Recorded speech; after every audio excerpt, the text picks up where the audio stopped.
రేపు మార్నింగే వస్తారట. అయితే మావయ్య ఫుల్ స్వింగ్ లో ఎంజాయ్ చేస్తుంటారు. మా ఫ్రెండ్స్ ఉన్నారు ఎదవలు, అవసరానికి ఫోన్ చేస్తారు తప్ప ఇలాంటివేవీ ప్లాన్ చేయరు.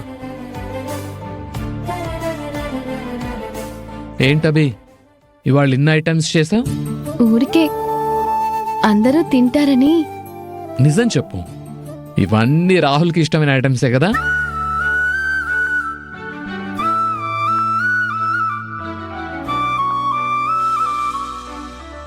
మీకీ మధ్య భోజనం దగ్గర మాటలు ఎక్కువైపోయాయి. నోరు మూసుకుని తినండి. నోరు మూసుకొని ఎలా తినాలో ప్లీజ్ లలి నువ్వు చూపించు. నేను కూడా అలాగే తింటాను.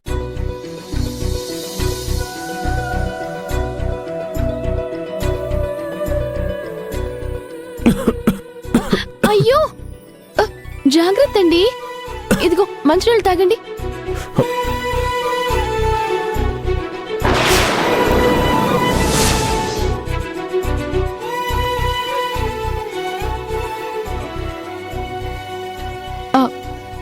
నిదానంగా తినండి.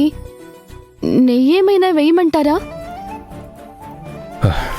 వద్దు. పోనీ పప్పు?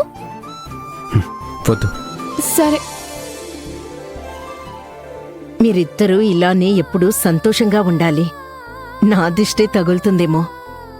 మేమెప్పుడూ ఇలాగే కలిసిమెలిసి ఉంటామత్తయ్య. మాకు మీ దీవెనలుంటే చాలు, ఎలాంటి దిష్టి తగలదు.